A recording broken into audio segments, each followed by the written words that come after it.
wait a minute. You have a peg leg and an eye patch? Hey, but do you know how I can see in the dark? Happy birthday, dear Thomas.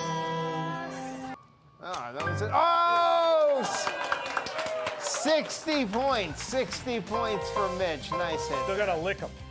As opposed to something themed and interesting in a place people will say that they'll remember the rest of their lives. It'll be so unique. I also have some concept art. Oh, no. Jake, are you able to?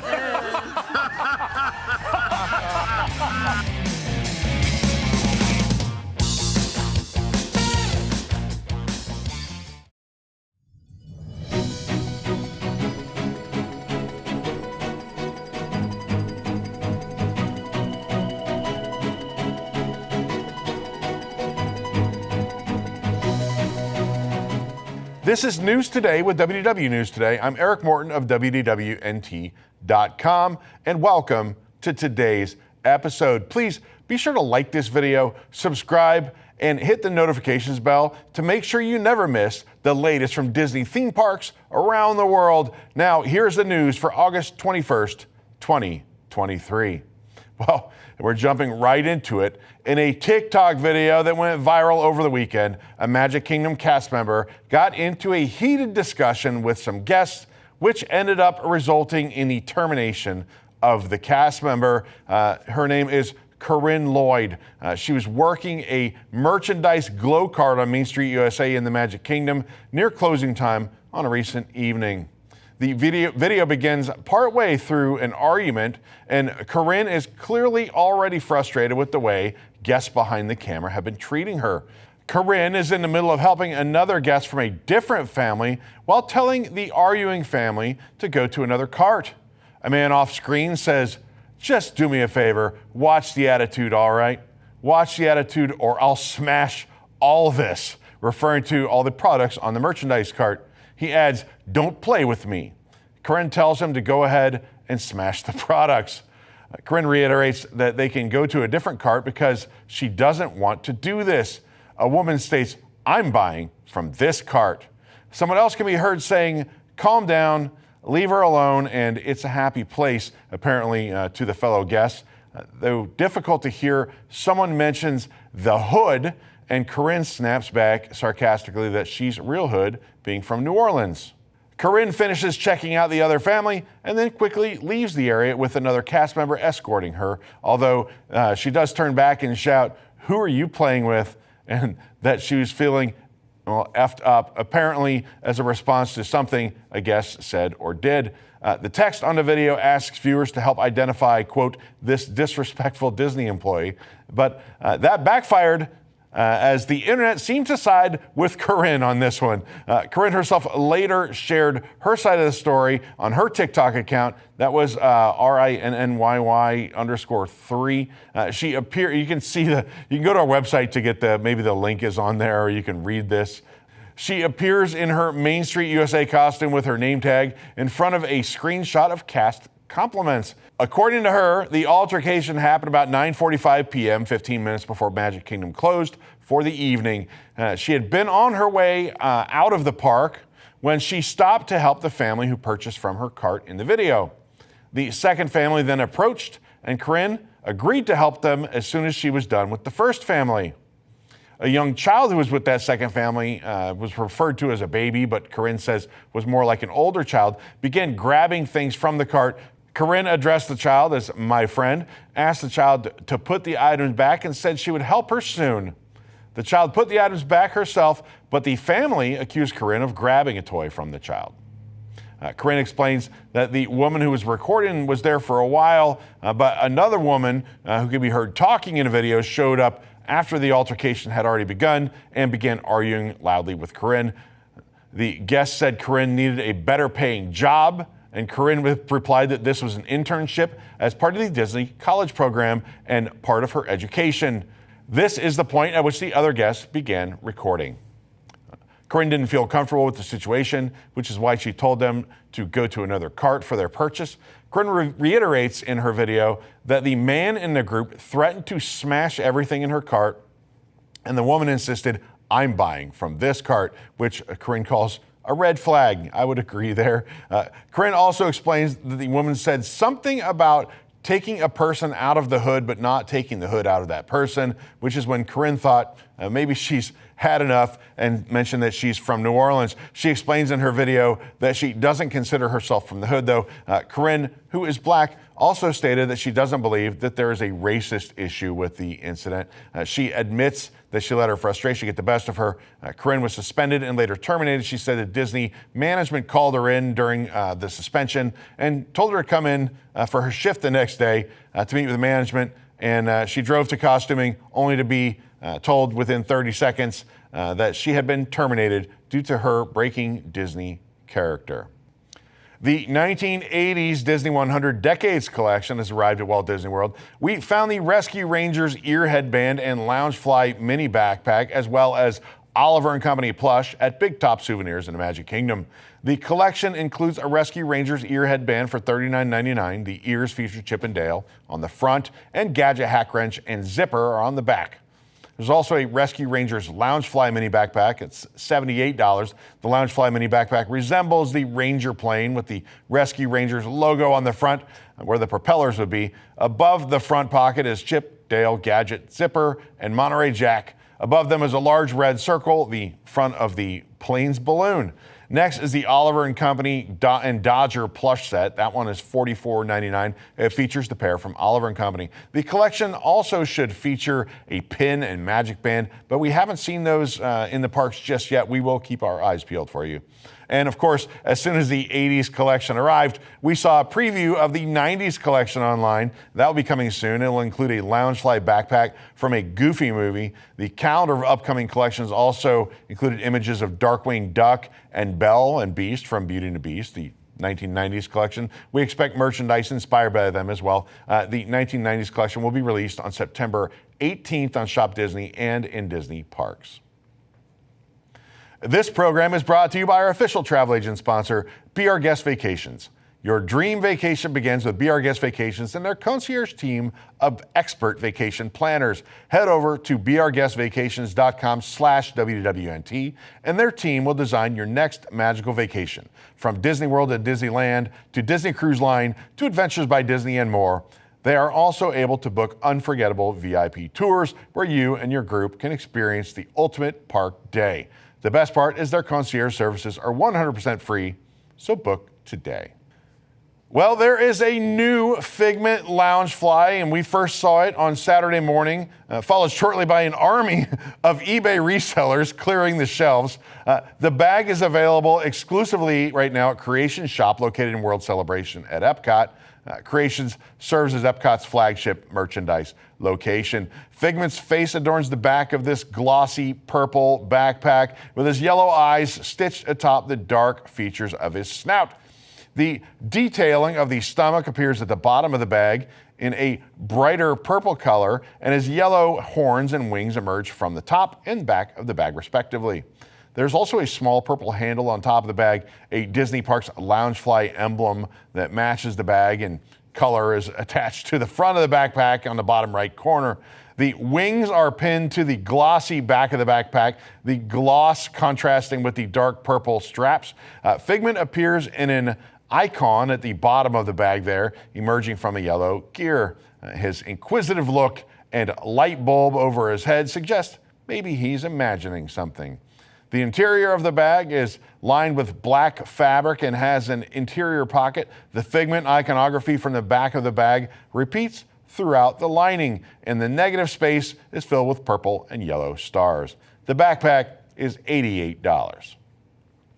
Speaking of Figment, we are keeping a close eye out for that Figment meet and greet. It's coming to EPCOT soon. In order to make room, it looks like the Vanellope meet and greet is, it's probably gone for good. If there are curtains up there, they're going to be retheming this to everyone's favorite purple dragon, or at least That's what we are assuming since the Figment meet and greet was announced for this summer. The likely Figment meet and greet is just one of 2 new character interactions that are coming to the Imagination Pavilion. Of course, Mickey and Minnie Mouse will, at least temporarily, meet guests in their Platinum Disney 100 attire inside the pavilion starting September 22nd as work on a permanent meet and greet location at the new Communicore Hall continues. Here we go. Parking trams are set to make their heavily anticipated return to EPCOT and Disney's Hollywood Studios in September. I think by my count, it's been a little over 1,250 days. Either way, Disney Parks announced the long-awaited news on their official X, or Twitter, account on Sunday afternoon.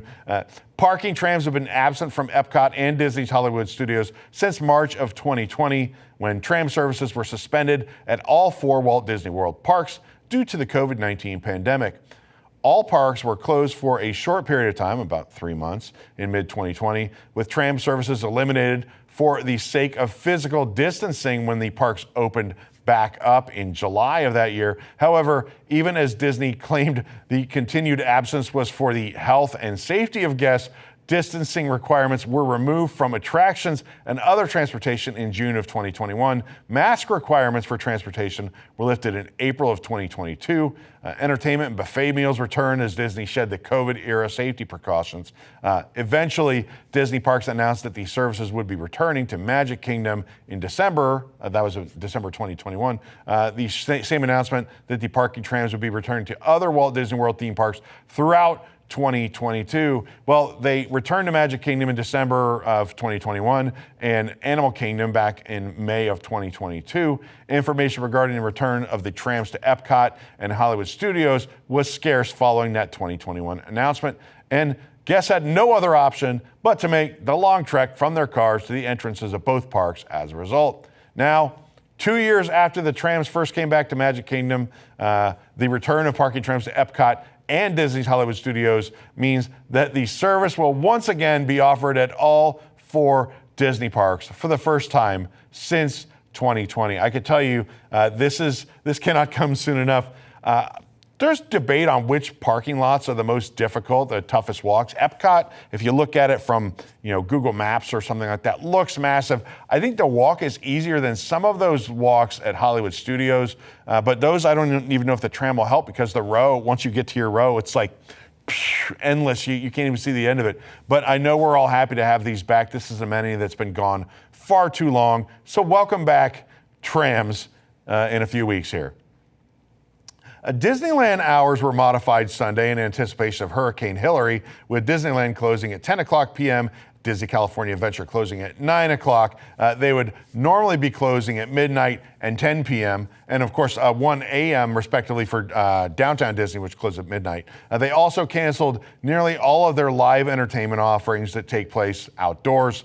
So on Sunday, as Hurricane Hilary made landfall down in Baja, they did cancel performances of Magic Happens, Queenie and the Jambalaya Jazz Band, Wondrous Journeys fireworks, so they still had the projections, Disneyland Band on Main Street USA, the Dapper Dans, Stitch's Interplanetary Beach Party Blast, World of Color 1 over at DCA now, Avengers Assemble, The Amazing Spider-Man, and Five and Dime. Thankfully, Hurricane Hilary's impact didn't end up being that severe at Disneyland Resort, with no reported damage or major incidents, as we know in Florida anyway. Sometimes you get these big warnings and nothing ends up happening, but you have to err on the side of caution. Footnote, my family's been waiting for this my whole life. My sister, from the time she was a toddler, was dubbed Hurricane Hilary, so she finally was in the news.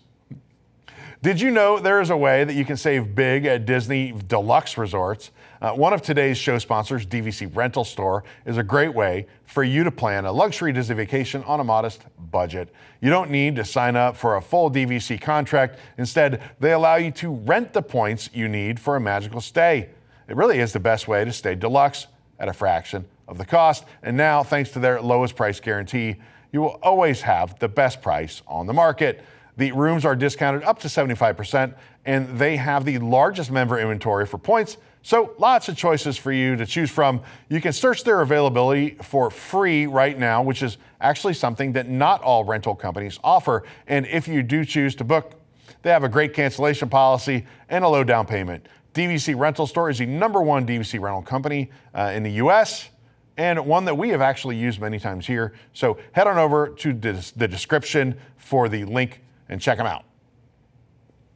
With just 10 days until San Fransokyo Square opens at Disney California Adventure, work continues to add those final touches to the reimagined land. After being covered in scrim since the beginning of August, the silo that stands tall above the bakery tour is now scrim-free and sporting new art.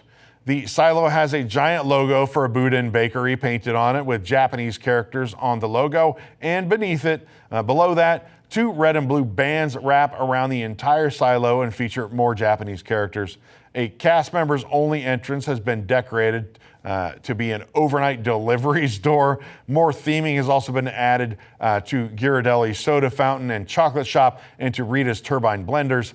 There's also some wiring. It looks a little ragtag, but it's intentional. It looks like it's connecting the Baymex bathrooms over to the Lucky Fortune Cookery. And there are new pink umbrellas outside Aunt Cass Cafe. Signage appears to be complete at the Carl Strauss Brewing Company. And work continues on that Torii Gate Bridge, which appears to be nearing completion. San Fransokyo Square opens August 31st.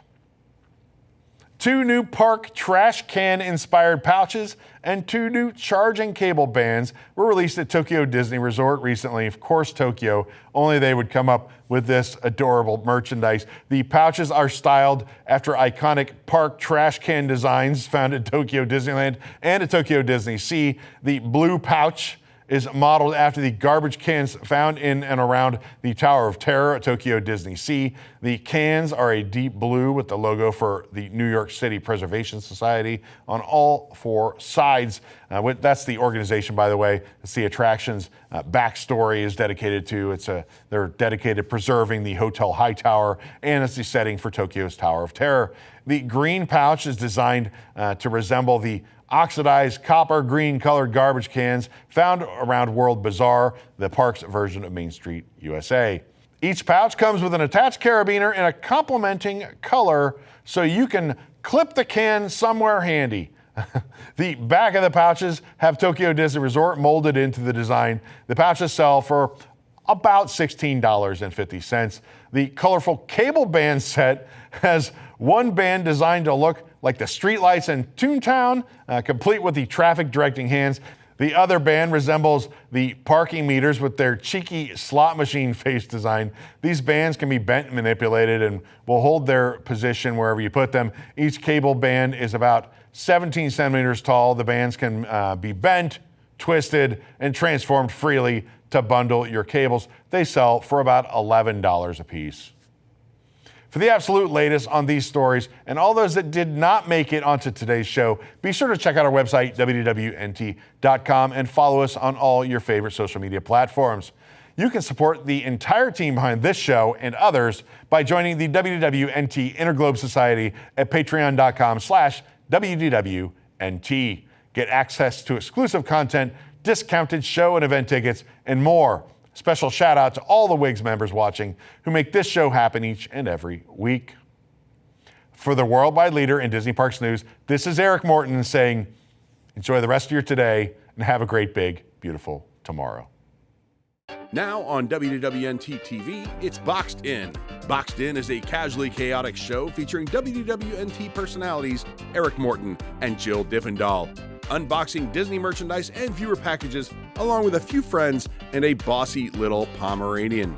So smash that like button, subscribe and comment, and keep up with the new Disney merchandise releases, seasonal releases, festival merchandise, limited edition merchandise, wishables, pins, and more.